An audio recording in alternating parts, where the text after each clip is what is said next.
Llegamos hoy, amigo oyente, al punto final de la epístola a los Filipenses. Este ha sido un libro muy importante y hemos leído cosas muy interesantes. Y hemos tratado de darle la clase de atención que merece, porque hemos pasado 18 estudios en esta pequeña epístola a los Filipenses, y es porque sentimos que es muy importante en nuestro programa de 5 años. Por tanto, le hemos dedicado tanto tiempo a este estudio. Vimos en el primer capítulo la filosofía del vivir cristiano, expresado en una frase: para mí, el vivir es Cristo y el morir es ganancia. Es una filosofía muy alta, por cierto. Me gustaría a mí poder decir que honestamente esta es la filosofía de mi vida. Ahora, no quiero decir con esto que sea algo con lo cual simplemente estoy de acuerdo, porque sí estoy de acuerdo con esto, sino más bien algo que he encontrado que me ha elevado al nivel más alto posible. Me gustaría, repito, poder decir esto, pero, amigo oyente, estoy tratando de alcanzar el objetivo. Encontramos en el capítulo 2 la norma para el vivir cristiano. Haya pues en vosotros este sentir que hubo también en Cristo Jesús. ¿Cuál es ese sentir? Es un sentir de humildad, de humillación voluntaria. Y el Señor Jesucristo tenía esa clase de sentir, y sólo el Espíritu de Dios puede reproducir eso en su corazón y en el mío. Luego, en el capítulo 3, tenemos el premio, el galardón para el vivir cristiano. Prosigo a la meta, al premio del supremo llamamiento de Dios en Cristo Jesús, dice Pablo. Y ahora aquí, en el capítulo 4 de esta epístola a los Filipenses, encontramos el poder, la fortaleza para el vivir cristiano, y es muy importante el tener este poder. Vimos que la fuente del poder es el gozo, y que el secreto del poder es la oración. Que el santuario del poder es donde usted y yo podemos encontrarnos a solas con Cristo Jesús, donde podemos hacer nuestra confesión directamente a Él, pedirle a Él que nos limpie, porque Él está ceñido con la toalla por medio de la cual Él nos limpia, no solamente nuestros pies, sino nuestra mente, nuestro corazón, nuestros ojos, los oídos de aquellos que son suyos, para que podamos tener comunión con Él. Ese es el lugar que nosotros tenemos que alcanzar en el día de hoy. Ahora tenemos la satisfacción del poder. En el día de hoy, los hombres tienen hambre por obtener poder. Esa es la razón por la cual se entregan a la política. Esa es la razón por la cual los hombres en el presente tratan de ser militares o ir a las universidades. Esa es la razón por la cual hoy los hombres buscan entrar en los negocios. Quieren ocupar un lugar de poder, quieren estar en una posición donde puedan ejercitar el poder. Pero, amigo oyente, el poder es algo peligroso. Y el hombre en la actualidad ha descubierto algunos de los secretos que Dios le ha permitido descubrir. Y esto nos revela cuán peligroso ha llegado a ser el hombre. Se está dirigiendo hacia el anticristo. El anticristo será la persona más peligrosa que el mundo haya conocido, porque él va a estar sentado ante un escritorio que tiene un botón que él puede oprimir, y por medio de eso, él puede destruir al mundo. Y amigo oyente, cuando el hombre llega a alcanzar una posición como esa, puede dominar las cosas, tener poder, y eso es algo peligroso. Ahora, ¿qué podemos decir acerca del poder del creyente? ¿Cuál es la satisfacción de ese poder? El apóstol Pablo nos dice aquí en el versículo 13 de este capítulo 4 de la epístola a los Filipenses: todo lo puedo en Cristo que me fortalece. Ahora, todo lo puedo. No se detenga allí porque usted no puede hacer todas las cosas. Usted puede hacer todas las cosas en Cristo, y esto quiere decir en el contexto de la voluntad de Cristo para su vida. Cualquier cosa que Él quiera que usted haga, Él le da a usted el poder necesario para hacerlo. Cualquier don que Él le ha dado, Él le dará a usted el poder necesario para usar ese don. Tenemos que aclarar que, después de todo, es un don lo que Él nos da. Un don es la manifestación del Espíritu de Dios en la vida del creyente, y por tanto, el poder en el día de hoy tiene que estar en el contexto de la voluntad de Cristo. Usted está en Cristo. Mientras usted actúe en Cristo, usted tendrá poder. Usted podrá realizar lo que Él quiere que usted haga. Podemos ilustrar esto pensando en el poder que tiene un tren, por ejemplo. Podemos observar los grandes trenes que viajan de un lugar a otro en ciertos países. Trenes que pueden decir de sí mismos: yo puedo hacer todo lo que se supone que un tren puede hacer. El tren se dirige cargado de pasajeros o de carga de un lugar a otro. Demuestra que tiene grande poder. Puede subir las grandes montañas, aun cuando se reduce un poco su velocidad, pero esto no lo detiene. Puede subir las grandes montañas y bajar velozmente por el otro lado. Puede hacer todas las cosas. Pero supongamos que este tren pudiera pensar por sí mismo y que un día decidiera apartarse de su camino establecido. Digamos que este tren ha pensado que sería bueno visitar otra zona, apartándose de las vías que le llevan de un lugar a otro. Este tren podría decir que ya se ha cansado de visitar siempre los mismos lugares y que ahora quiere cambiar un poco el panorama. Bueno, un buen día ese tren decide apartarse de las vías y dirigirse en otra dirección. Quiere visitar lugares nuevos. Pues bien, así sucede. El tren se aparta de sus vías. Pero, ya no es el poderoso tren de antes, sino que ahora es un acumulamiento de hierros retorcidos. Ya todo se ha arruinado. Ese hermoso y poderoso tren que antes admirábamos, ahora no es nada más que chatarra.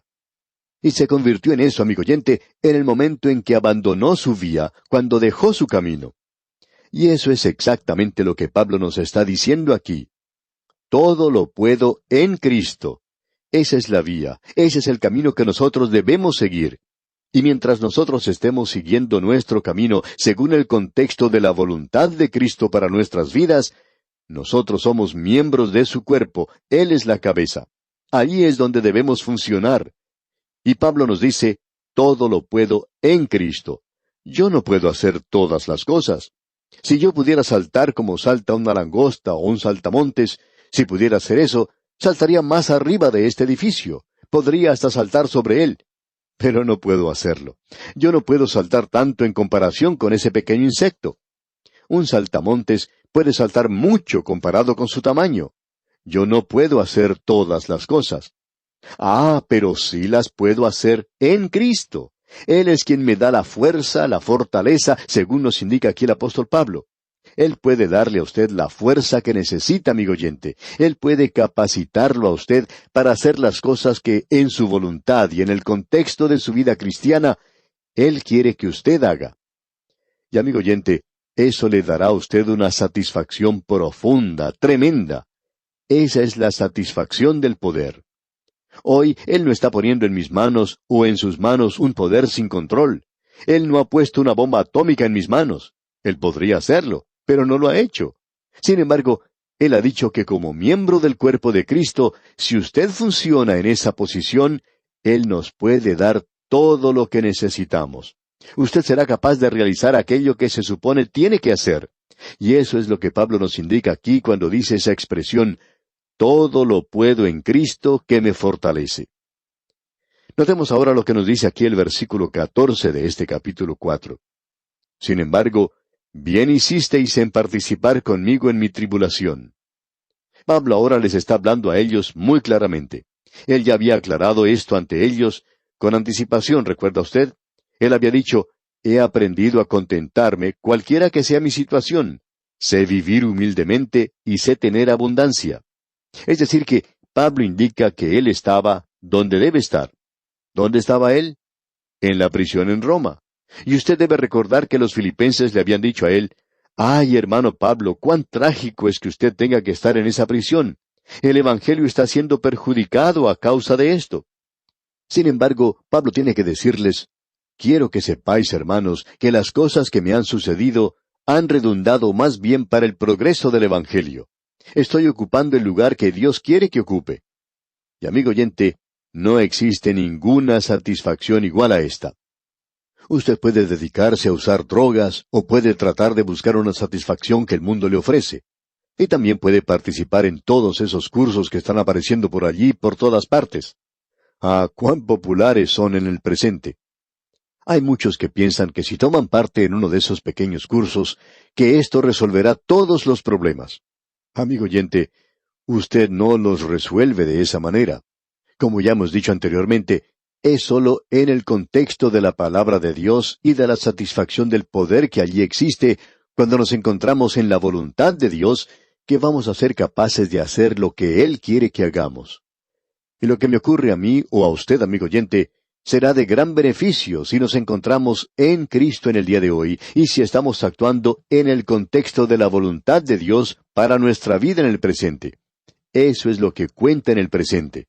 Si yo aprendo cómo decir esto o aquello, o hacer esto, o a reaccionar de tal manera, pensamos que eso va a resolver todos nuestros problemas. Amigo oyente, usted puede ser un mal adaptado psicológico en el día de hoy y también ser una de las personas más dulces del mundo y resultar ser uno de los hipócritas más grandes que haya existido. ¿Quiere usted la realidad para el presente? ¿Por qué entonces no sigue los caminos de Dios? ¿Por qué no deja a un lado todas las artimañas de los negocios en el presente? ¿Y por qué no se dedica seriamente al estudio de la palabra de Dios? No solo al Evangelio de San Juan, eso es maravilloso, pero siga hacia adelante, avance más, alguna otra cosa. Existe 65 libros más en la Biblia. ¿Por qué no recibir la totalidad de la palabra de Dios y obtener la totalidad de la voluntad de Dios para su vida? De esa manera, amigo oyente, usted podrá tener una base en la cual puede funcionar en el presente. Y es un gozo y una satisfacción y algo realmente delicioso hoy el saber que usted está en la voluntad de Dios, el saber que está haciendo lo que Dios quiere que usted haga. Quizá usted pueda lograr por medio de uno de estos cursos que ya hemos mencionado, quizá logre satisfacción por algunas semanas. En cierta ocasión se le hizo una serie de preguntas a una persona que había gastado bastante dinero en seguir uno de estos cursos. Y se le preguntó cuál había sido el resultado obtenido, y su respuesta fue, me ayudó mucho. Ayudó también a mi familia. Maravilloso, ¿no le parece? Luego se le preguntó cuánto hacía que había participado de ese curso. Y respondió, lo realicé hace varios meses. Bueno, usted dijo que eso había simplemente revolucionado su vida. Y esta persona respondió, sí, así fue. Y entonces se le hizo una pregunta más. ¿Cómo van las cosas ahora? Y su respuesta fue, bueno, las cosas ahora son tal cual eran antes de tomar el curso. Aparentemente, amigo oyente, no había dado el resultado que esperaba. No era el camino que esperaba encontrar. Cabe entonces preguntar, amigo oyente, ¿cuánto tiempo pasa usted en realidad en el estudio de la palabra de Dios? Amigo oyente, allí es donde encontramos la respuesta y es tan sencilla esta sugerencia que no podemos cobrarle a nadie por ella. No podemos crear un curso alrededor de esto o inventar algo para que la gente nos dé dinero. Solo podemos decir, ¿por qué no toma usted la palabra de Dios? ¿Por qué no estudia la palabra de Dios? Es por eso que Pablo le podía decir a los filipenses que lo que le había ocurrido a él era para el progreso del Evangelio, y que él sabía cómo vivir en humildad y cómo vivir en abundancia. Actuando honestamente, amigo oyente, ¿cómo me gustaría poder decir eso a mí algunas veces? Cuando las cosas nos salen bien, podemos sentirnos bien. El autor de estos estudios bíblicos, el Dr. J. Vernon McGee, contaba que cuando él estaba escribiendo las notas para este estudio de la epístola a los filipenses, se encontraba en una zona donde había nevado mucho, había caído mucha nieve y había paralizado completamente toda esa zona. Él no se podía dirigir a ningún lugar, todo se había detenido y él no podía regresar a su hogar. Se encontraba visitando a sus familiares y lo único que podía hacer era dirigirse a su residencia, a la residencia de ellos. Todo estaba paralizado, los transportes, las escuelas, los negocios, todo. Uno no podía ir de un lugar a otro. Todo lo que podía hacer era caminar nada más. Ni siquiera se podía utilizar los teléfonos para poder preguntar si uno podía salir de ese lugar de una manera u otra. Y él decía que él encontró muy difícil el conformarse con esa situación en la que se hallaba. Pero el Señor le dijo en esa ocasión, bueno, ahora tú tendrás que decir a la gente que tienen que aprender a estar satisfechos cualquiera sea su situación. Y es por eso que yo te estoy colocando a ti en esta situación, para que aprendas a estar contento cualquiera sea el estado en que estés. Amigo oyente, es importante el que nos encontremos hoy en la voluntad del Señor. Ahora Pablo dice aquí en el versículo 15 de este capítulo 4, «Y sabéis también vosotros, oh filipenses, que al principio de la predicación del Evangelio, cuando partí de Macedonia, ninguna iglesia participó conmigo en razón de dar y recibir, sino vosotros solos». Esta iglesia era en realidad una verdadera joya. Existen muchas iglesias así en muchos de nuestros países en el presente. Iglesias maravillosas que tienen un gran corazón, que tienen una maravillosa comunión y que están haciendo cosas maravillosas por Dios, y Dios las está bendiciendo de una manera hermosa. Esta iglesia de Filipos ocupaba un lugar muy especial en el corazón del apóstol Pablo, y ellos eran quienes habían enviado su apoyo para la obra que él estaba realizando. Pablo era misionero de ellos. ¿No le hubiera gustado a usted, amigo oyente, tener un misionero como Pablo y poder apoyar su obra? Ahora Pablo dice aquí en el versículo 16, «Pues aún a Tesalónica me enviasteis una y otra vez para mis necesidades». Usted recuerda que Pablo tuvo que abandonar Filipos de una manera repentina. Él tenía que seguir su camino. Estaban por atacarlo en esa localidad, la gente quería apedrearlo y darle muerte. Así es que él se dirige a Tesalónica y nuevamente tiene problemas allí. Nadie estaba ayudando a Pablo sino la iglesia de los filipenses. Y él dice aquí en el versículo 17, «No es que busque dádivas, sino que busco fruto que abunde en vuestra cuenta». Y yo creo, amigo oyente, que la iglesia de Filipos ha estado recibiendo dividendos desde ese día hasta el presente. En este mismo momento estamos estudiando la epístola a los filipenses y cualquier beneficio que se obtenga de este estudio, ellos reciben un dividendo. Ellos reciben un dividendo porque tienen acciones con el apóstol Pablo. Amigo oyente, cuán hermoso es poder tener una parte en la predicación de la palabra de Dios. Notemos ahora lo que dice el versículo 18. «Pero todo lo he recibido y tengo abundancia. Estoy lleno, habiendo recibido de Epafrodito lo que enviasteis, olor fragante, sacrificio acepto, agradable a Dios». Amigo oyente, el sumo sacerdote entraba y ofrecía el incienso, o ponía el incienso sobre el altar, y esto subía como un olor agradable, dulce. Y eso es lo que su ofrenda a Dios es cuando se da de la forma correcta. Luego dice en el versículo 19, «Mi Dios, pues, suplirá todo lo que os falta, conforme a sus riquezas en gloria en Cristo Jesús». Y creemos que Dios bendice a aquellos que hacen esto. Él no ha prometido que lo bendecirá a uno de una forma monetaria o física. Si Él lo hace, ese es un beneficio extra. Eso es algo que Él hace simplemente porque Él hace las cosas con mucha bondad. Y en el versículo 20 leemos, «Al Dios y Padre nuestro sea gloria por los siglos de los siglos. Amén». Que la gloria sea para Dios. Y luego él piensa en algo más. Dice, «Saludad a todos los santos en Cristo Jesús». O sea, que los saluden a ellos personalmente a nombre del apóstol Pablo. Y luego dice, «Los hermanos que están conmigo os saludan». ¿No le parece esto algo hermoso, amigo oyente? Luego en el versículo 22 él dice, «Todos los santos os saludan, y especialmente los de la casa de César». Estos eran aquellos que eran miembros de la nobleza, los patricios, los que pertenecían a la casa de César, y ellos eran creyentes y querían ser recordados ante los creyentes de Filipos. Y él finaliza con una bendición, y dice en el versículo 23, «La gracia de nuestro Señor Jesucristo sea con todos vosotros. Amén».